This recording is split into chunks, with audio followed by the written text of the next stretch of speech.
Hi friends, in this video we will try to understand Sun in the first house. What happens to the native having Sun in the first house?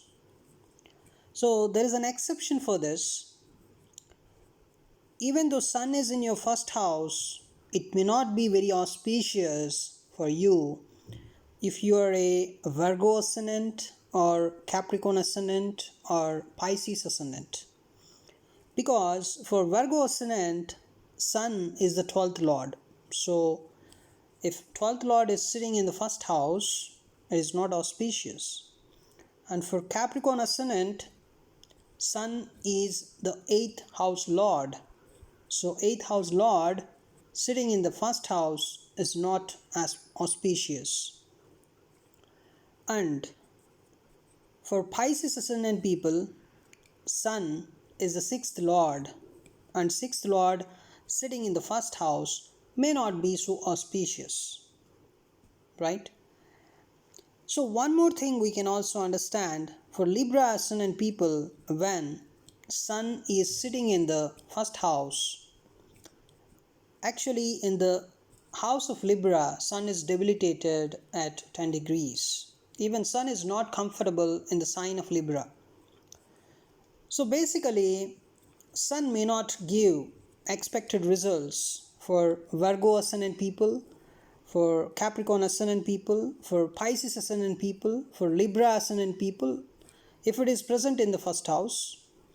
And of course, for Virgo ascendant people, Capricorn ascendant people, Pisces ascendant people, Sun is functionally malefic. Now, so when this particular Sun is sitting in the first house for them, it may give some trouble in getting the fame or in having enough health. And as Sun represents health and he is sitting in the first house, and the first house mainly represents your health, especially your head.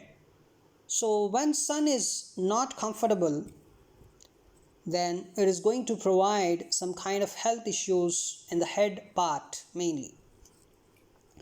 And for remaining ascendant people, Sun is very auspicious sitting in the first house.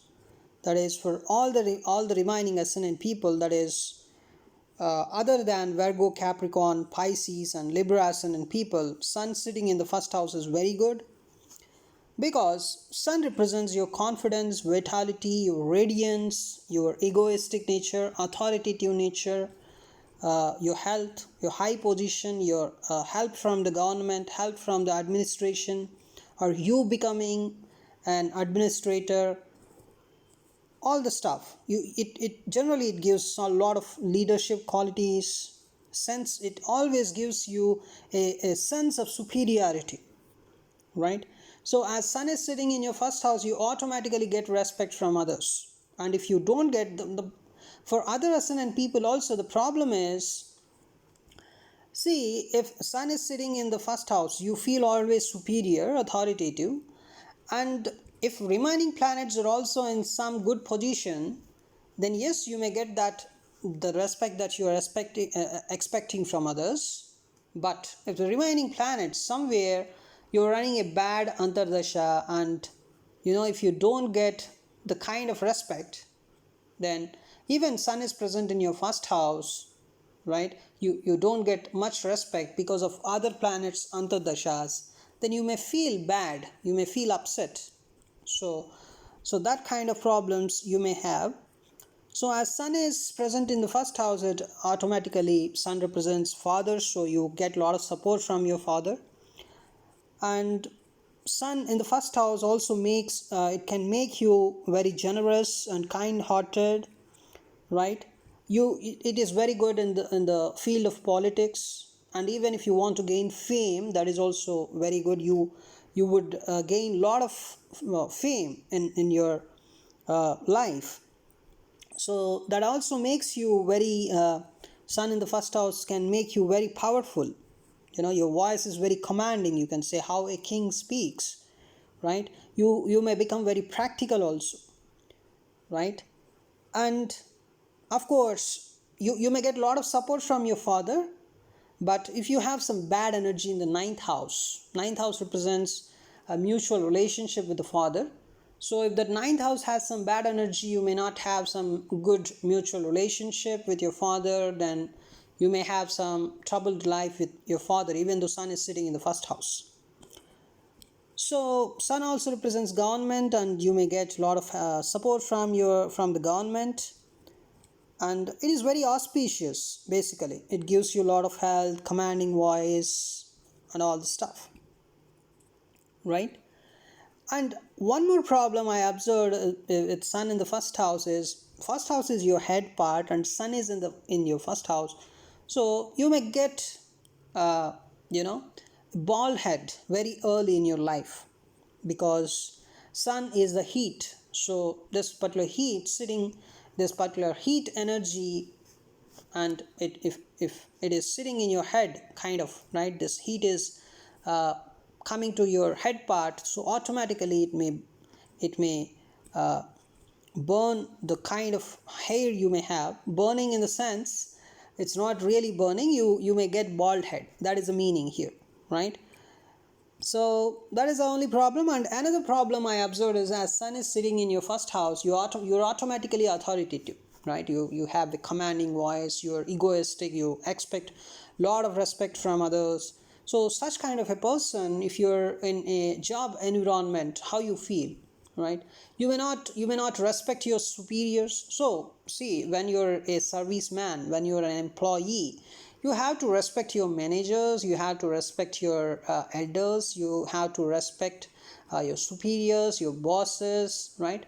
But you yourself is authoritative, then you may not feel like giving a lot of respect to your bosses.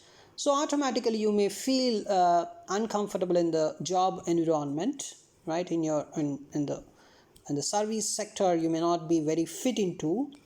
And even if you're doing a business, you may get some wealth, of course, through business. But again, if you are in partnership, and if you are very authoritative and commanding with your partner, instead of giving some respect, and instead of uh, being egoistic, if you are very good, then yes, you may have good relationship with your partner, right? Because the seventh house not only represents your life partner, it also represents your business partner. So as sun is in your first house, you may behave very authoritatively with your partner, and thereby the partnership would be spoiling, right?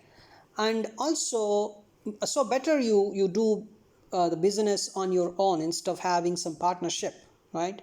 Or if you want to do in partnership, then try to learn how to respect your partner, how to give more value to your partner instead of giving more value to your egoistic behavior.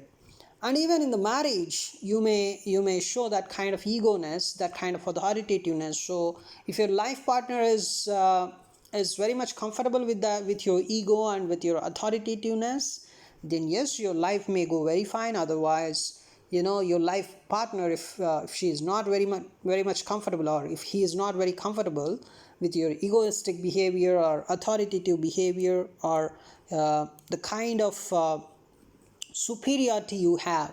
So if your partner is not so comfortable, then you may have some problems in your marriage life also.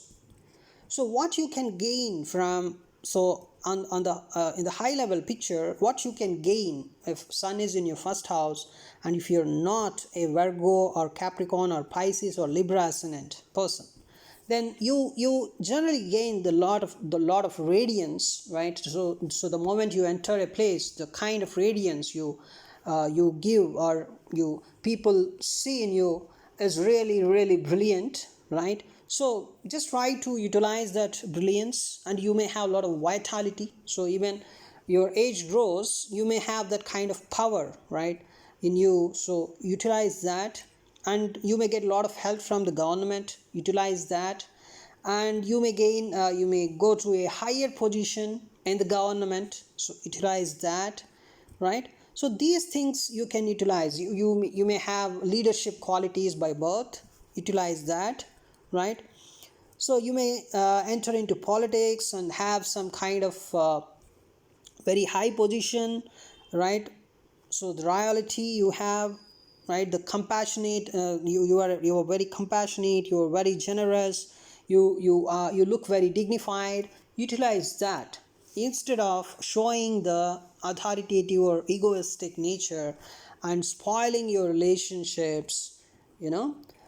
Instead of that, utilize the positive qualities and try to control the negative uh, qualities you may get because of this particular position, right?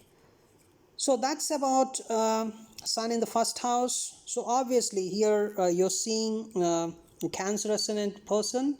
So sun is sitting in the first house, so it's okay, it's good, fine. And especially, let me try to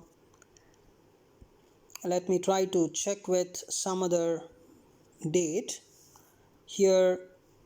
Let me make sun in Gemini as the first house. So it's a very well positioned sun here, sun in the Gemini.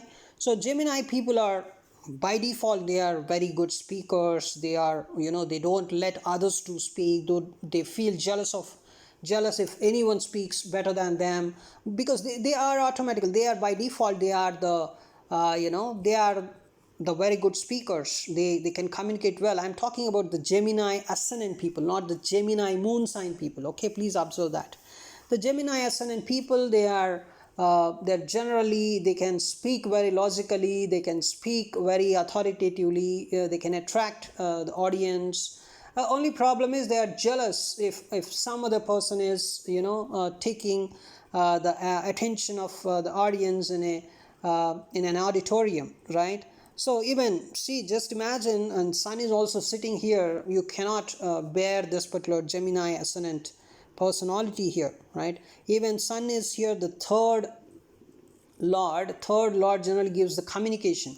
See the kind of communication here, the person is getting authoritative communication. See, the person itself is Gemini ascendant guy, and is coming with the third lord as sun, so very authoritative in communication. And the speech and the communication lord, that is Mercury, is sitting in the first house. Just imagine, the person is very authoritative speaker by birth, right?